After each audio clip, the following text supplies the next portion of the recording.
You're listening to the Options Insider Radio Network, the home of the Options Podcast. For more quality options programs, visit theoptionsinsider.com or search for Options Insider Radio Network in your podcast provider of choice. Listeners can also access all of our programming through our mobile app available in the iTunes and Google Play stores. Select programs are also available via live stream at mixlr.com/options-insider. That's mixlr.com/options-insider. Don't forget to follow along with your favorite programs and submit your own questions for the hosts at twitter.com/options, stocktwits.com/options, facebook.com/theoptionsinsider, or via questions at theoptionsinsider.com.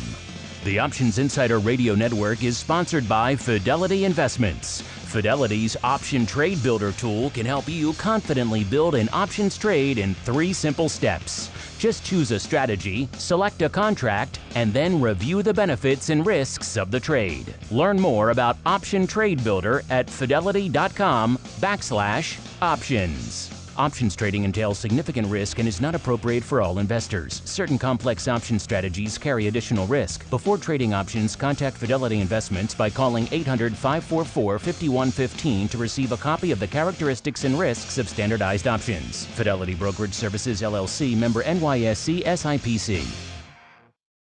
And now, it's time for the show that breaks down the options market. From unusual activity alerts to market analysis, strategy overviews, listener questions, and much more. If it involves puts and calls, then our all-star panel will break it down. It's time to hit the option block with your host, Mark Longo from the Options Insider Media Group, and co-hosts Uncle Mike Tosaw from RCM Asset Management, Andrew the Rock Lobster Giovinazzi from OptionPit.com, and Mark the Greasy Meatball Sebastian from OptionPit.com. And now, get ready to hit the option block. All right, everybody. That music means it's time once again to rock out with everyone's favorite bi-weekly option show. Yes, it's time for the option block. My name is Mark Longo. You guys know the dance by now. You can find it lots of places, live Monday and Thursday, noon Central, 1 p.m. Eastern. The website, theoptionsinsider.com. On social media, just look for @options on most of the big platforms, and you'll pretty much find us. And make sure you hit us up. Questions, comments, insights. We do indeed like to hear from you, particularly on Thursdays, because we devote a lot of time to your questions on Thursday, so get them in. All sorts of fun stuff on the docket today. Help me break it all down for you. First, where should we go? Let's spin the wheel. Okay, it landed on a one-eyed lobster, which means we are going out to Maine, where we are joined by the rock lobster himself, Mr. Andrew Giovinazzi from OptionPit.com by way of Carmen Line Capital. Mr. Giovinazzi, how go things in the land of the pit, sir, and the land of Maine? Land of Maine is cold and frosty, and we have snow. Apparently, northern Maine got like 10 or 20 feet of snow in the county. They call Rustic County, 20 feet of snow. So we do not have that much. We only have a couple feet on the ground. But the days are getting longer and nicer, and, I have a feeling that spring will be around here shortly. The pit is doing swimmingly well. Swimmingly well. So you're offering swim lessons now? Is that what I'm taking from all this? You're getting into the nautical arena? Yeah. I have a client. He's coming up to Maine in a month, and we're going to do some intensive one-on-one training. So it will be my first ever actual Maine visitor. You're actually having a person come to the hinterlands. Wow, I didn't know that was even available. That was even an option. I guess if someone wants to come to the far fringe of civilization, you will accommodate them. Maybe make them some delicious meatballs. Possibly, if they desire a home cooked meal, or we do have restaurant establishments in our town, which there's not a lot of them, but we do have them. Yeah, I hear there's a sweet place called Mickey D's right outside the LL Bean, so you can always hit that for some fine gourmet dining out there in the hinterlands of Maine. Joining us a little bit closer to home, in the hinterlands of Chicago, some might say, otherwise known as St. Charles. Well, we are joined by Uncle Mike Tosaw from St. Charles Wealth Advisors. Uncle Mike, I keep saying that, what are the odds that you would open up St. Charles Wealth Advisors and you just happen to be in St. Charles? What are the odds of that, sir? Well, pretty high, actually. But nonetheless, maybe view it as like a premium seller and a high probability trade. Okay, then. I like that. With that analogy in place, let's keep on rolling right on into the trading block. It's time to break down the latest topics, trades, and trends in the world of options. It's time for the trading block. All right, everybody, welcome to the trading block on this kind of weird, wild, downside biased week in the markets. For most of the better part of this year, it's been mostly upside. We've had sporadic sell-offs here or there, but certainly nothing of the extended variety, this year at least, like we've seen over this past week, where it's been predominantly all red on the screen, all downside. And that is the case again today. We got the S&P off a little bit more than half a percentage point. A NASDAQ, similar percentage downside. The Dow leading the charge off about 2/3 of a percentage point out there, which has been the case for a while. Dow showing a lot of weakness in the old school economy, shall we say, to use oft abused cliches about the Dow versus other indices. Of course, the market pretty much on pace this week for pretty much its first losing week, at least since January, maybe of the year. I'll have to go check, but definitely it's been a while since we've had a net losing week, certainly for 2019. So a lot of people perhaps scrambling and scurrying and looking at these levels out there, perhaps rolling some puts, perhaps taking advantage of the resurgence of volatility. A little bit north of 16, right around a 16.3 or so coming into showtime here today for the VIX. That's up over a handle, about 1.3 handles since last show. I do believe in the vol views, I was prognosticating a little bit more firmness in vol. I don't know if I was prognosticating this much, but I was prognosticating a little bit of upside. Of course, we got a day.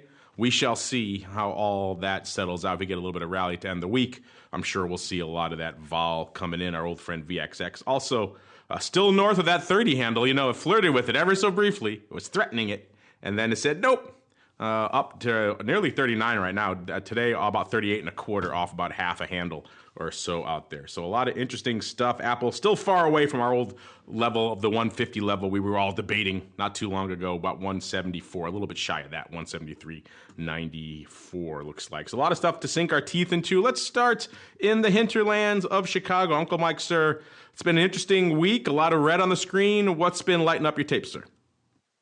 Well, I think Mario Draghi today, for example, markets are down today.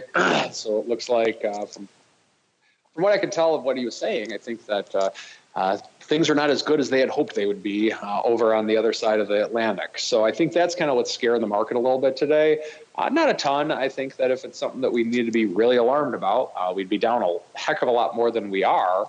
But that's one thing that's kind of what I'm looking at right now. Still no news on the China deal. And then, of course, 2,800. They keep coming back to that. We're having a hard time getting through that number. And so it's one where at some stage we're going to be below the 2,800 mark enough to where I might be dipping my toe in the water and getting some deltas in this market.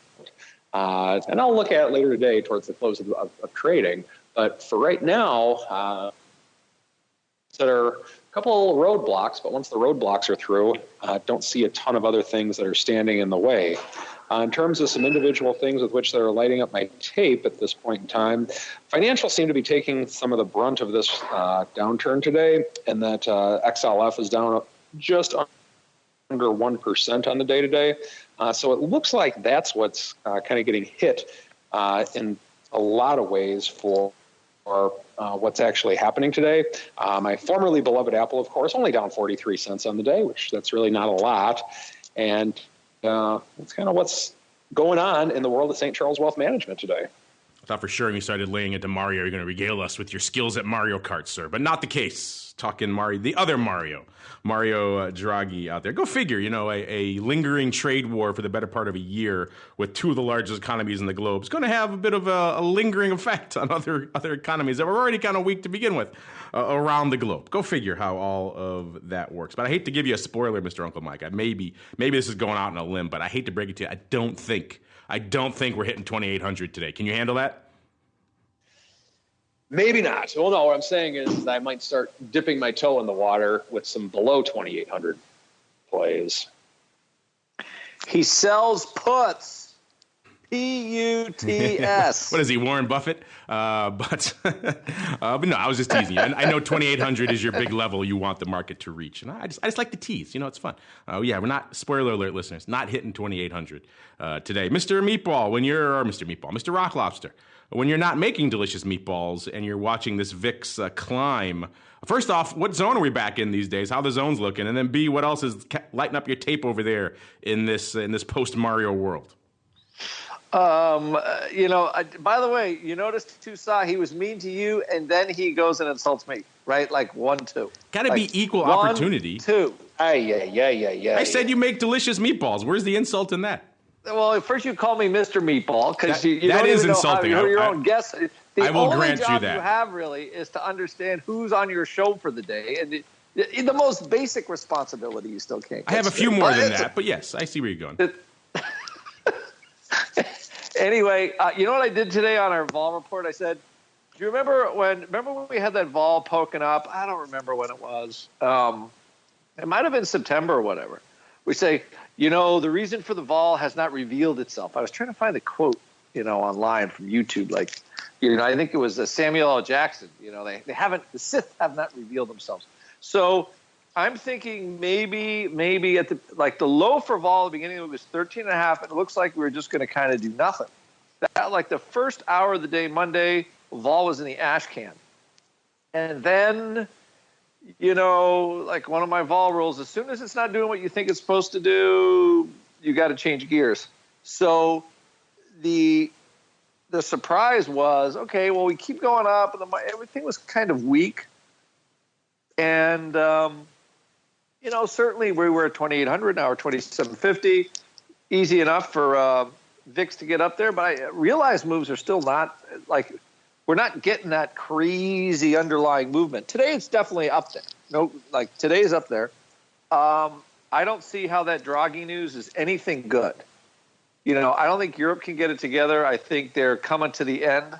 I don't know how long they're going to be able to hold on, but, you have all these economies that are structurally just spend too much money. I mean, our government right now is spending too much money, but could easily stop it.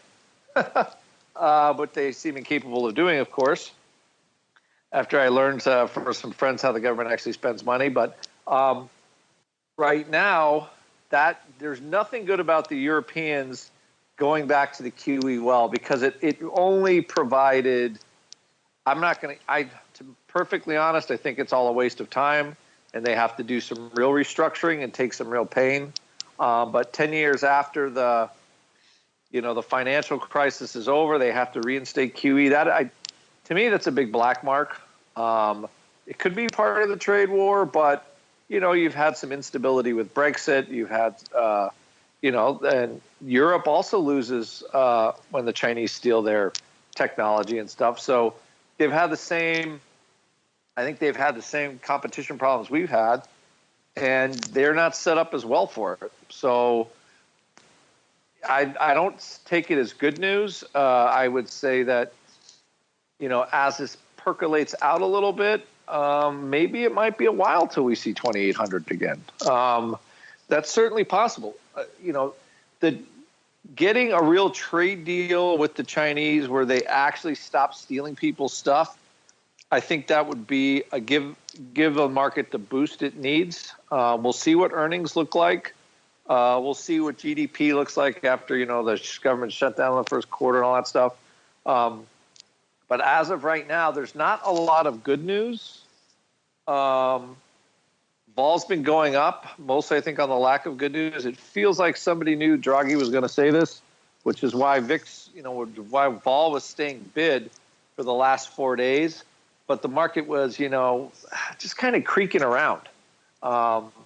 So until we see something real or we start seeing some great earnings, I think our range here is like 2,700, 2,800, and we're not going to break out of it until we have a change. So I think that's where I don't think it's going to change. And, the Europeans did not add any good news. In the old days, like, oh, QE, we rallied big, and now we're down. So the whole QE stimulus as a cheapy way, I think it's like, what do you do when you take those like helium hits, and your voice gets all squeaky? You barely even get that effect out of QE anymore. This will be maybe, hopefully, it's the swan song of policy. I don't think that was very good. It didn't help us in the long term. It might have helped in the short term, to keep people's spirits buoyed or whatever, but I don't think it created any long-term lasting benefits, except we just, the Fed's just holding, basically monetized the entire, I think, the Fed monetized the last, 7 years of the deficit. So I don't think they have the room to do that anymore, to be honest. So I think maybe this is a reality. We need real, solid fiscal policy.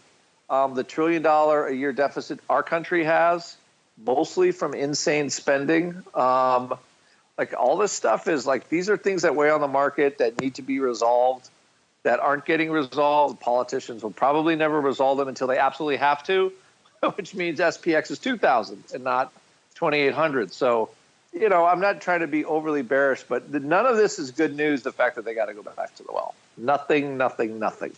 Spoken like a true diehard Maine libertarian fundamentalist, sir. Go figure. The big I'm loading my gun as we speak. The big government largesse of Europe. I'm guessing that never really resonated with you anyway. So to hear more of it coming out, it just adds more of a bad flavor already to the back of your mouth there, through the roof of your mouth there. Let's see if we can get some good flavor in terms of what is lighting it up out there in the options market today. Let's start with the indices. VIX not blowing the doors off, but not a quiet day either. I guess it happens after a few days of decent sell-offs. You start to get a little inured to it out in the market, and that's kind of what we're seeing today. 352,000 contracts coming into the start of the show here. ADV just ticked north of 500,000 just recently, 502,000. So we're threatening that today. May have a chance of breaking the ADV. SPY at about 1.65 million contracts. The ADV pretty much double that, 3.3 million contracts. We got SPX at about 567,000 contracts coming into showtime. The ADV also about a little more than 2x, about 1.1 million. The Qs, 564,000 contracts on the tape as of the start of the show. 621,000 is the ADV. So a pretty robust day in the Qs out there today. And Russell, aka IWM, at least for today's purposes, also lighting it up. 299,000, 333,000 on the tape. Spoiler alert, we're going to be talking Russell Vol in a bit on TWIFO, listeners. And Russell Vol has been moving. The RVX has been moving. It's been gapping up. In fact, it's widened out that RVX VIX spread quite a bit, which makes things a little bit attractive out there. So we'll be talking about that in almost an hour on TWIFO. Stay tuned for that if you're listening live. Otherwise, listen on the podcast. Just listen to the next show after this one, and you'll be good to go. In terms of what's active on the equity options, in single name side of the fence, let's see. Let's look, shall we? Top 10, number 10, NVIDIA. 132,000 contracts on the tape. Number 9, good old BABA, with about 137,000 contracts. Number 8, AMD, $1.45. Number 7, Tesla, always making headlines, continues to do so again today. 152,000 on the tape there. Number 6, Bank of America, 159,000 contracts. Number 5, Facebook, 209,000 contracts. Number 4, GE, 218,000. Number 3, Apple, 240,000 contracts. Number 2, good old NIO. They, I believe, of the Chinese electric cars, having some crazy developments over there as well. 346,000 contracts on the tape. And round out the top 10 today, number 1, Lilly. 596,000 contracts.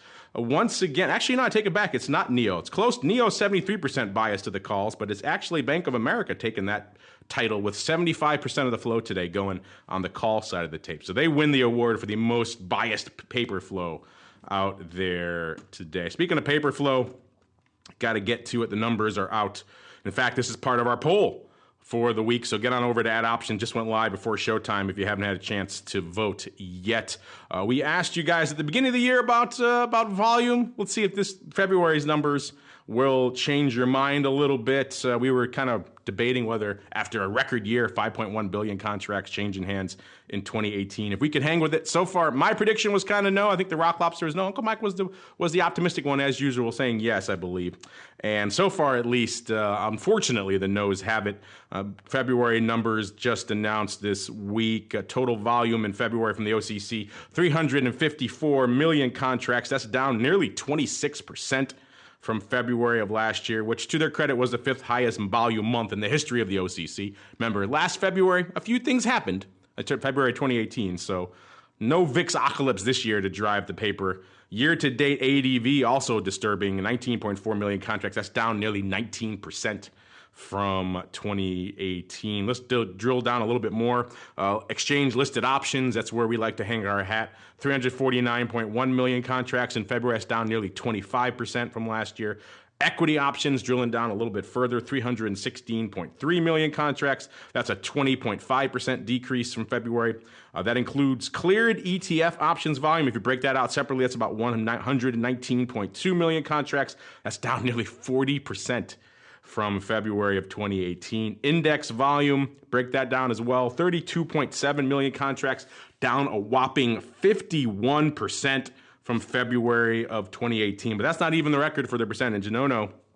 For that, you got to look to the futures, which OCC clears a couple of futures products. They clear the crypto ones from the CBOE at least, but mostly it's VIX futures. And futures OCC volume, 4.8 million contracts. That's down 61.5% from February of last year. So ain't looking good for the start of the year. I don't know, Mr. Rock Lobster, Mr. Uncle Mike, and these numbers surprise anyone that we're off as much as we are so far this year, or is this kind of what you expected? I don't know if I expected it to be this low, but also, it's just and February was pretty good. I mean, it's kind of bullish. So I just think we had one-off. Last February was a one-off. I mean, we destroyed two volatility products, crushed all the future volume. I mean, it was kind of hard to repeat that. Not that it can't happen again, but it's hard to fix. It's hard to outdo that for volume and derivative products. Yeah, that was a big moment last year, and you're right, man. That's one of the reasons why I voted against seeing those numbers again this year, just because you need those systemic shocks to really drive a lot of that flow, and I just didn't see a lot of those on the horizon, which can be a good thing. Too many of those things is a bad thing. So if we could generate that kind of volume without those systemic shocks, it'd be nice. But usually it takes a couple of kicks in the old pants to really get that volume, move that volume needle as much as it did last year.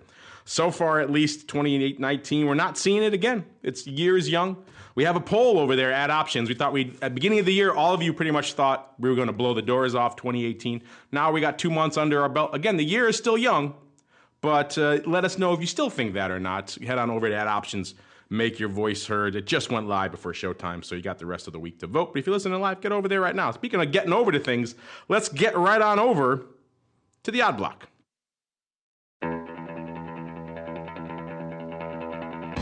It's time to break down the most interesting, unusual, and downright questionable options activity that's been identified by theoptionsinsider.com. It's time for the Odd Block.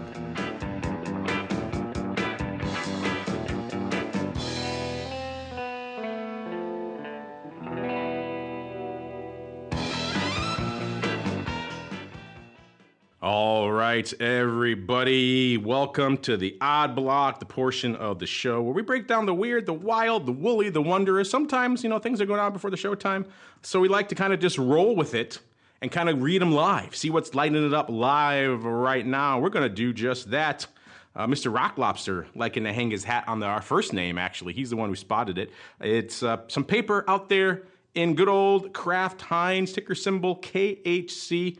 Right now, a little bit north of $32, off about 1% on the day. So a little bit outpacing the market in terms of to the downside, but not a terrible day out there in good old KHC. But let's see. A year ago, it was trading, a wee bit north of where it is right now, 67.5. So pretty much double what it is right now, at about $32 right now.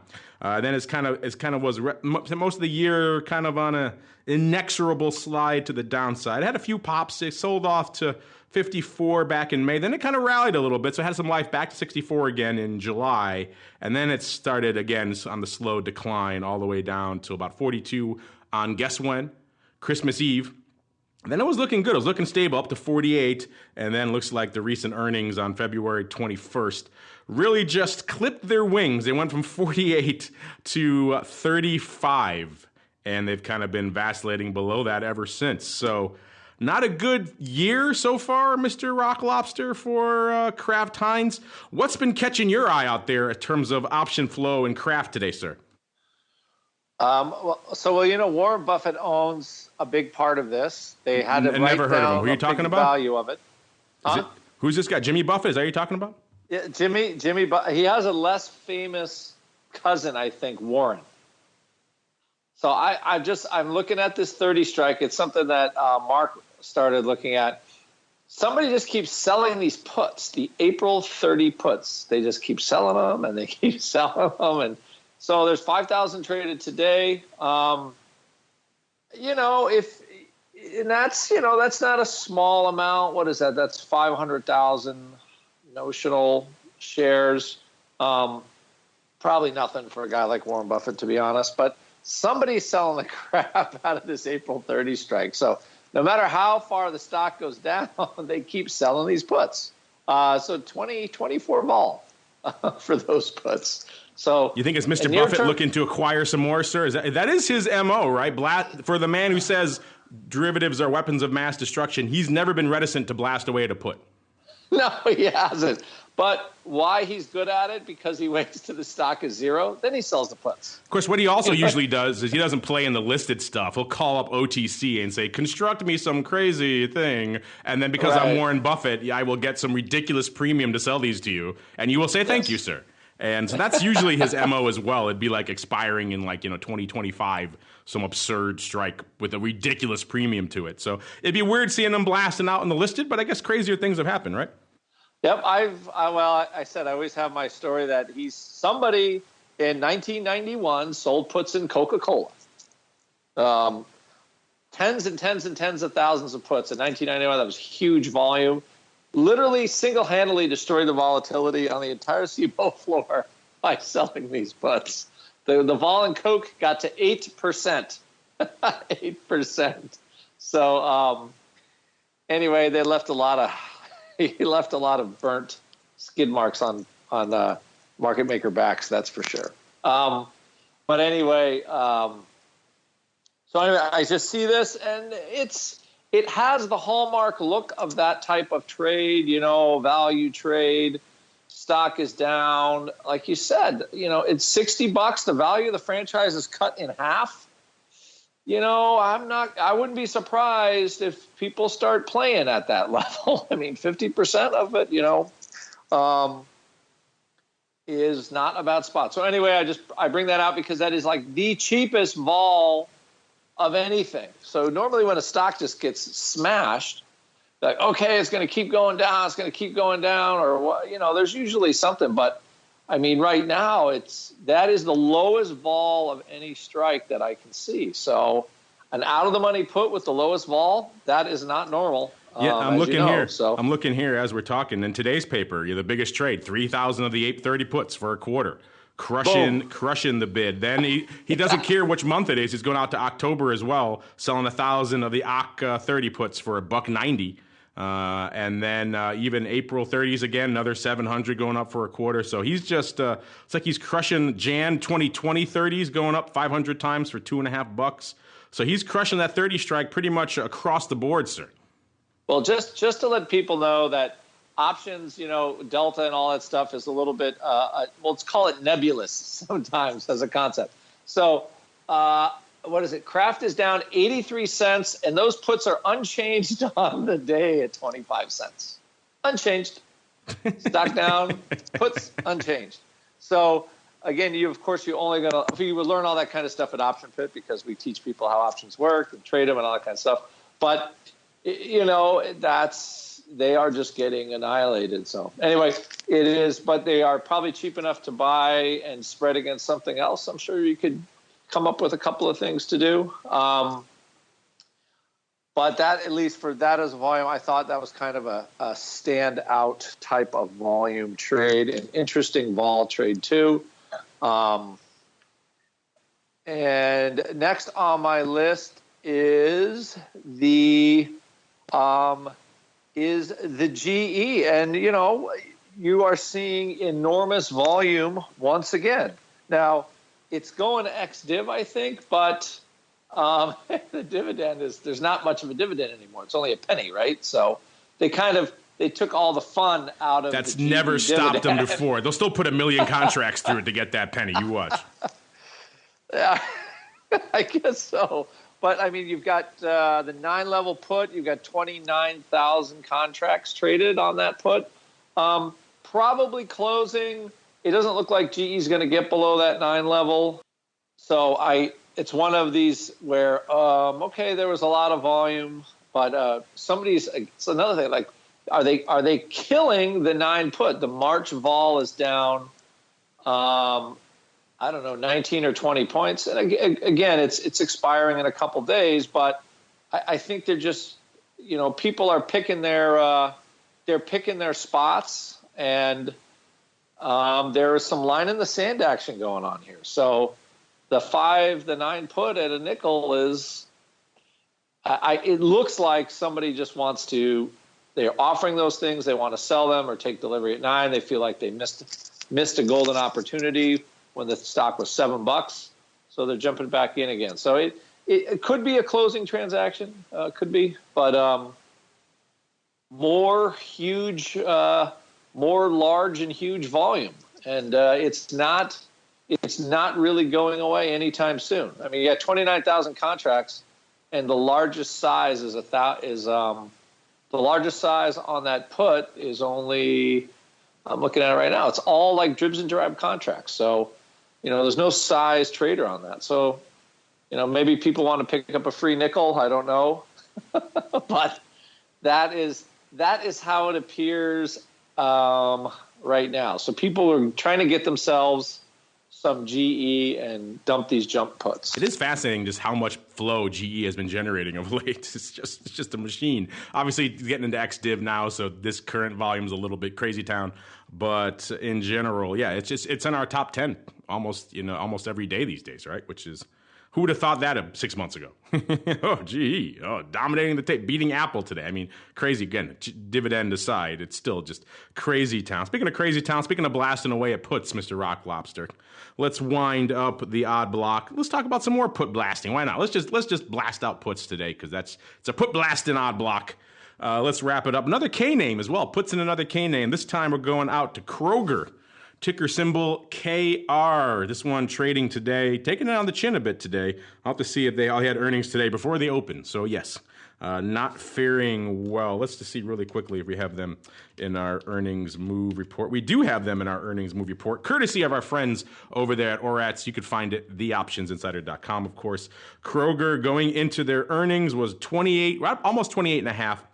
They were pricing in almost exactly $2, $1.99 in their straddle. And going into the report here, they were selling off almost 2x that, about $3.50. And now looks like they've given up some of that in today's intraday trading. Now they're only off about $2.70, but still off nearly 10%, and still outpacing their straddle to the downside. So it looks like the market not exactly liking what they were seeing out. They were pricing in about a 20% vol, and they got about a nearly 80% vol as a result. So big move out here in Kroger. Obviously, things not lighting it up. But let's look back a little bit, see how Kroger has fared over the past year.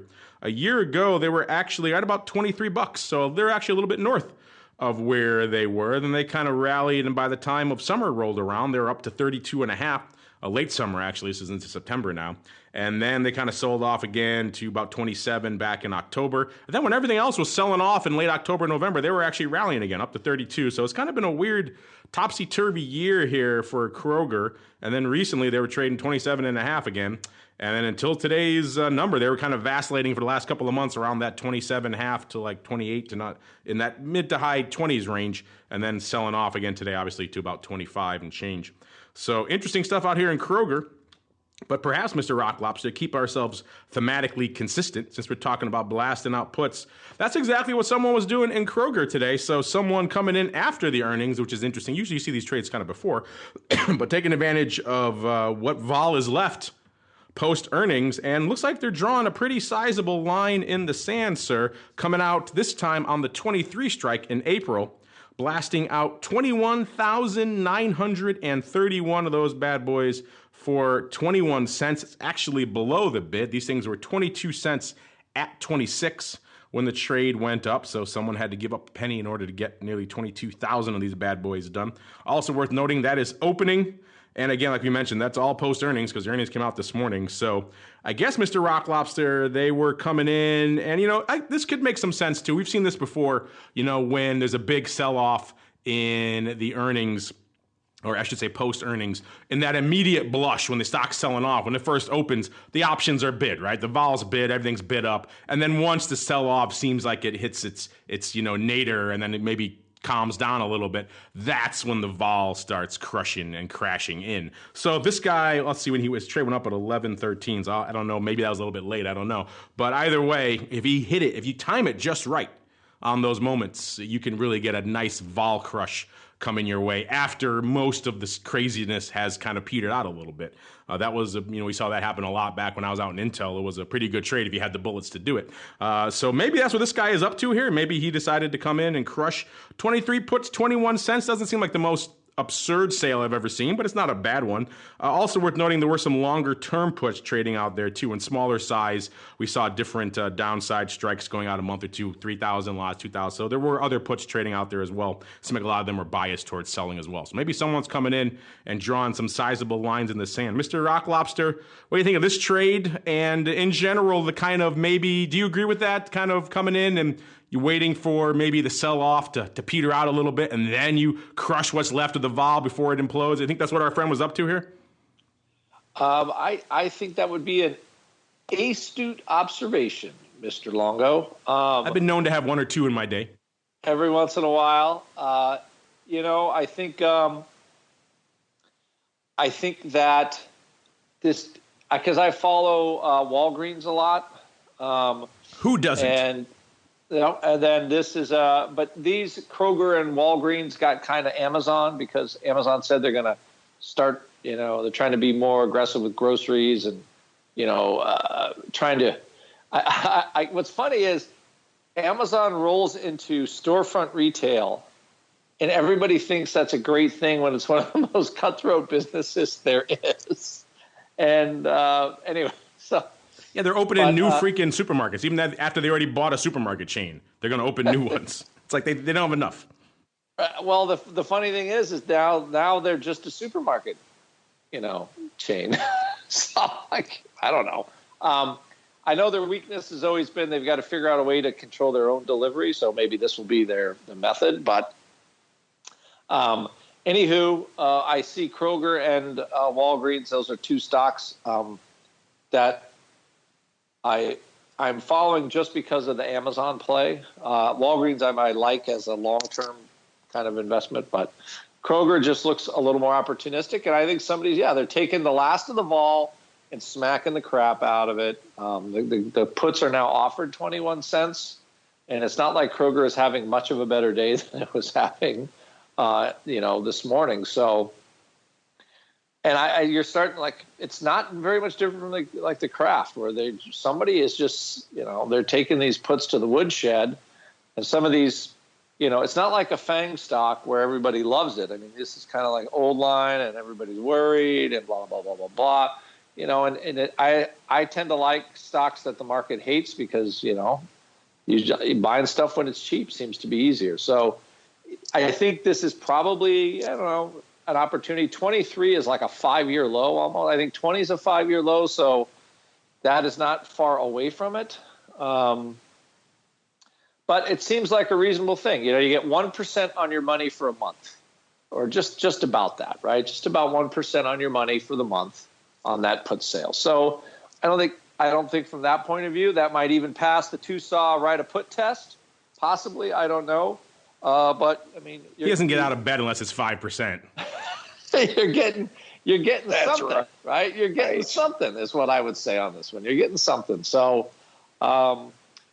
this one does pass. I would say it passed the sniff test, but it's feeling line in the sandy to me. Very line in the sand. Does have a bit of a line in the sand, and it's also a line in the showtime because we're moving on to our next segment. It is time to go into the mail block. It's time to take your seat on the All-Star panel as we read your emails, tweets, Facebook messages, website comments, and much more. It's time for the mail block. All right, everybody.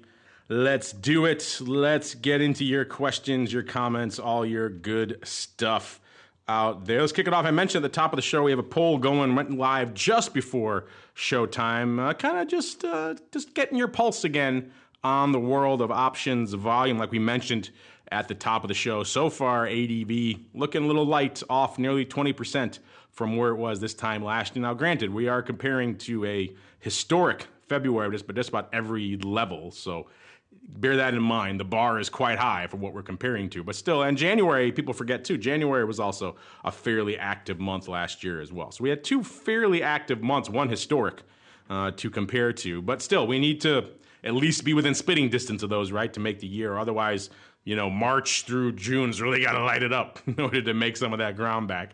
But we thought we'd ask you guys, hey, what are you thinking? Do you still think 2 months in, do you still think we're going to blow the doors off 2019? Simple question. Yes or no? I will turn back to you two first before I reveal what our early voting is. Mr. Uncle Mike, we'll start with you. You were in the positive camp back in January when we first took the poll of this question. Are you still on the positive tip, sir? Positive tip, yes, but we've had a rough start.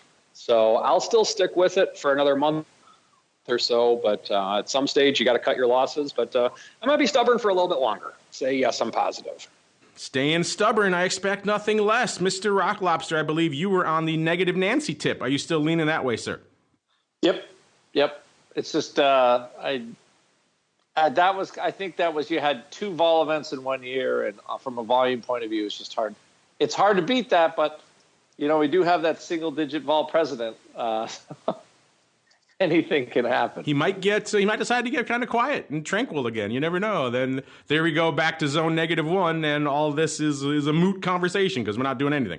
It's all sorts of weirdness. In the early blush voting, again, it's only been live for about 45 minutes. In the early voting, our audience still feeling the love.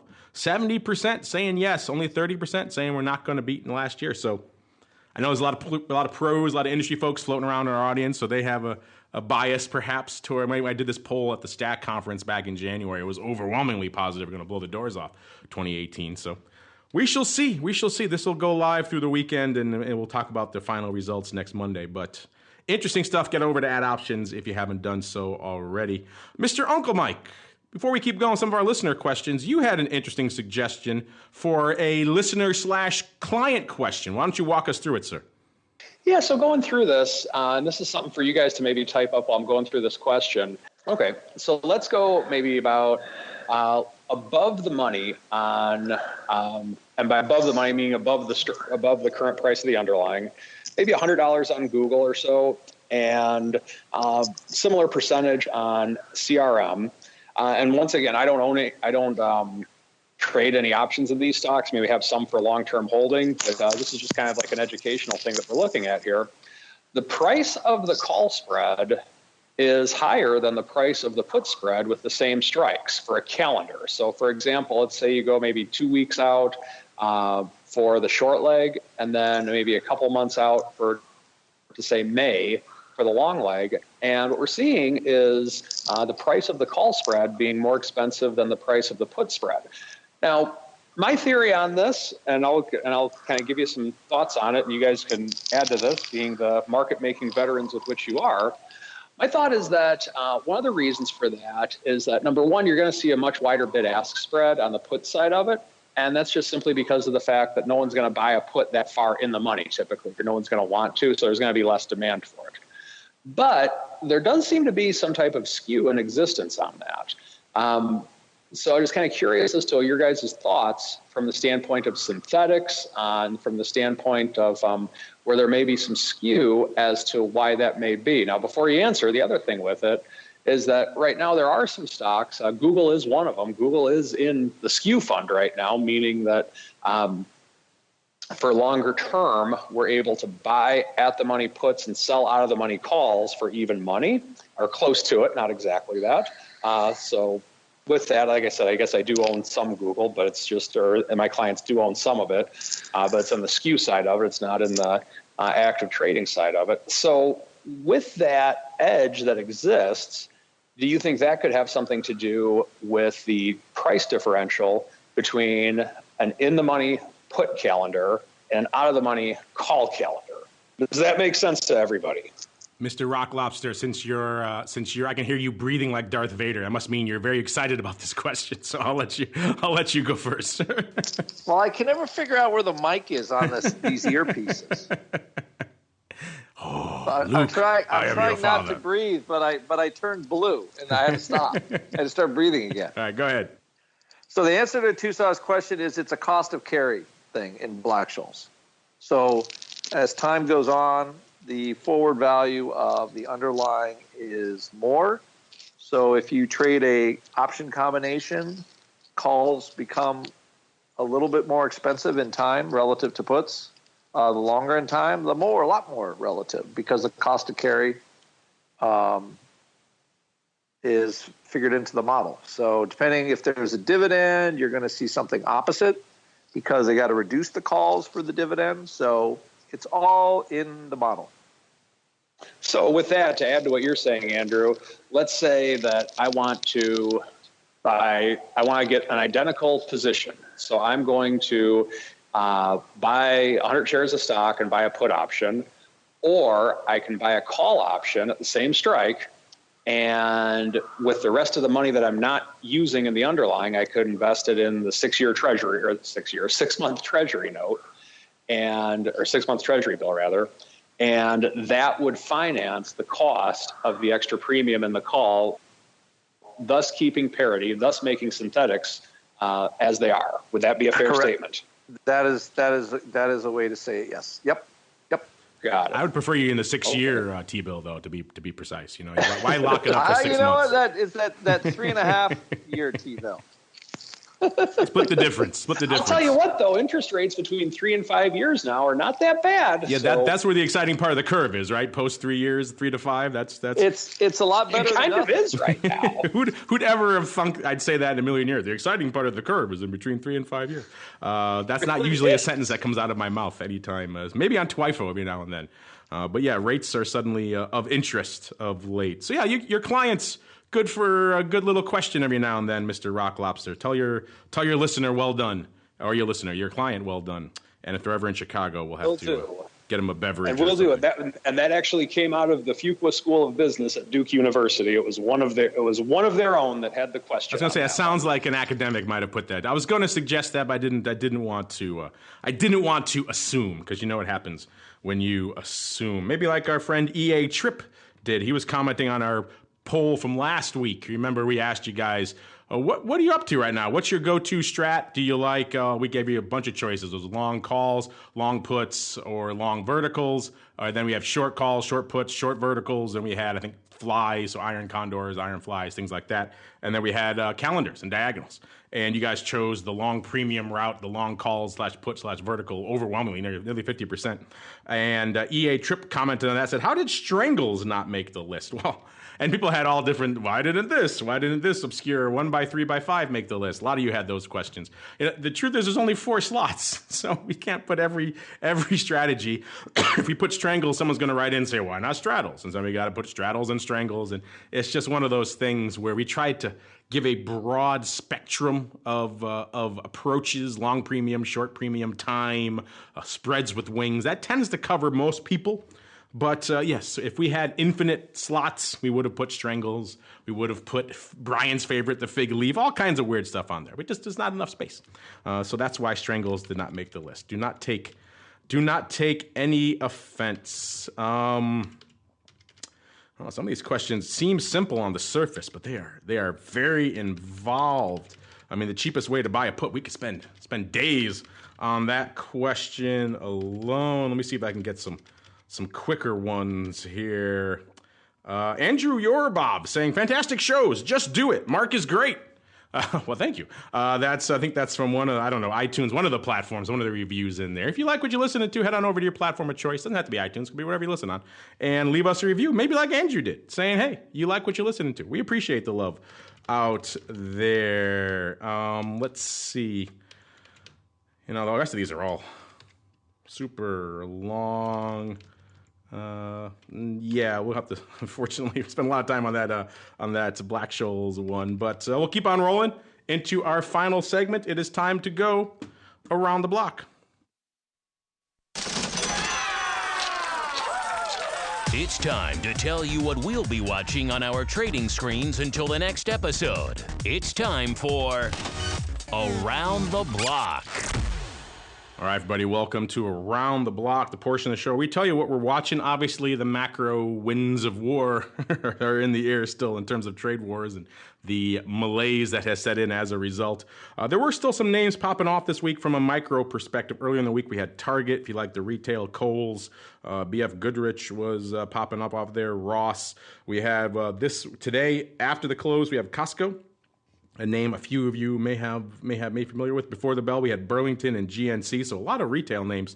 BJ's on Wednesday, a lot of retail names. Chico's on Wednesday. Too bad the meatball isn't here. He loves all those. He loves Chico's. That's one of his favorites. Tomorrow before they open, we have Big Lots, Navistar. So there are still some names if you're out there playing. We just like to keep an eye on the micro world of earnings and the volatility they're in. There are still some names popping off. There are still reports hitting the website, theoptionsinsider.com. Yes, I know. I've been promising a new skin on that site for a while. It's coming. It's taking way long. All these things always take way longer than they're supposed to, right, listeners? And that's the case with ours. So the site's still up there, still cranking away, but you should see a brand new version, hopefully sometime soon. I don't know what to tell you.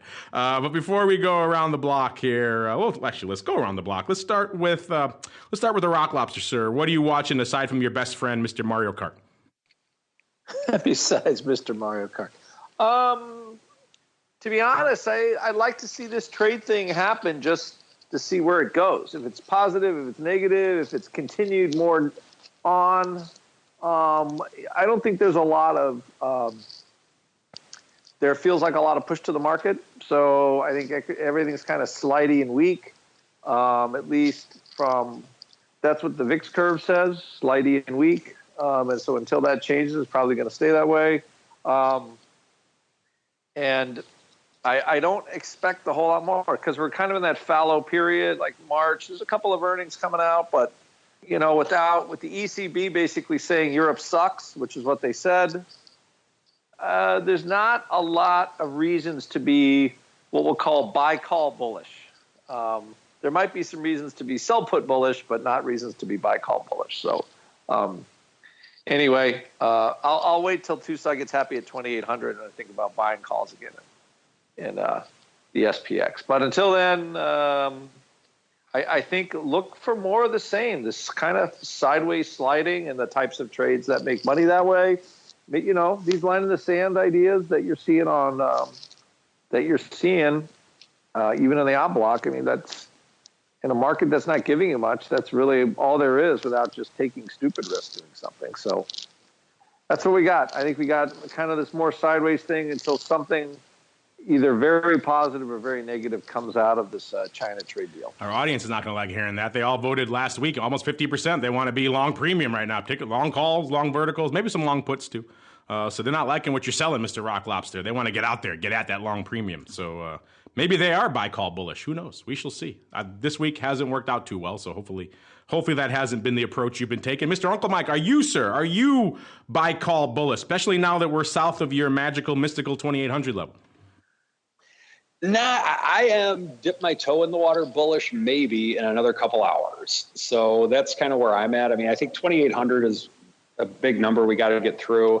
I want to see how the last hour of the trading day goes today as well. But If we stay relatively sideways the rest of the day today, what I'd be looking to do at this point is dip my toe in the water a little bit, because if you do get in right now, you are catching a falling knife, let's be honest, at least a somewhat falling knife from the 2,800 level. But it could just be a minor pullback until it really finally makes the big move through 2,800. So I am dip my toe in the water bullish, maybe. How's that for a definitive answer? Dip my toe in the water bullish, maybe. There we go. That's your 48% guarantee right there, sir. All right. Unfortunately, that music means we have come to the end of at least this show. Not the end of our broadcast day, though, listeners. So stay tuned. If you're listening live, go get a beverage, relax. We'll put some fun stuff in the live stream for you. Maybe how about some SPX time bomb butterflies? We got that in store for you. So stay tuned. You can enjoy that in the interim. And then we'll be back in about exactly 30 minutes to talk maybe some Russell Vol. Spoilers, we'll be talking about that a little bit, as well as a bunch of other things. Crude, gold, all the other fun stuff going on in the world of futures options. Stay tuned for that. But before we go, let's go back around the horn. Let's start with, where should we start? Let's start with the Rock Lobster. Let's be nice. Why not? And Mr. Rock Lobster, sir, if I'm intrigued by this slidey, bullish, whatever you called it, market, where should I go? What should I do? Go to optionpit.com, look at our event page, look at our how to trade long-term options. Our masterclass is coming in a couple of weeks, so you don't want to miss it. The masterclass, only at optionpit.com.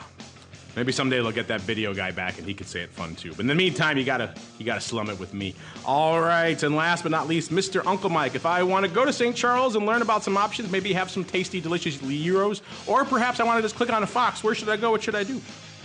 And by all means, go to my website at stcharleswealth.com. And if you're looking for a financial advisor who is not afraid of the word skew, nor is he afraid of the Vega Monster or the Theta Monster, or even the Delta Monster for that matter, feel free to contact me. I'd love to work with you, and keep posted. Sometime in March, we'll have a date nailed down for the St. Charles Investment Club night at my office in St. Charles. What better place is there to be to learn about some options than in St. Charles itself, the magical, mythical land of the Weather Shield and all sorts of fun stuff, and apparently one line to the internet. And on behalf of Uncle Mike and the Rock Lobster, and indeed myself, I want to thank all of you downloading, streaming, subscribing, voting on our polls, listening live, sending in questions, great and small. We love them all. And we'll see you back here in about half an hour for TWIFO. Otherwise, we'll see you back here next week for more of the Option Block.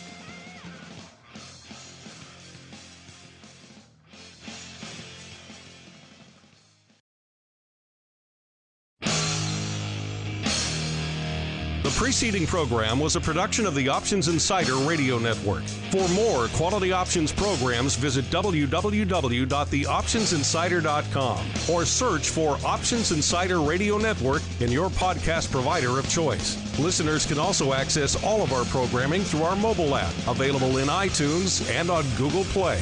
Don't forget to follow along with your favorite programs and submit your own questions for the hosts at twitter.com/options, facebook.com/theoptionsinsider, or via questions at theoptionsinsider.com.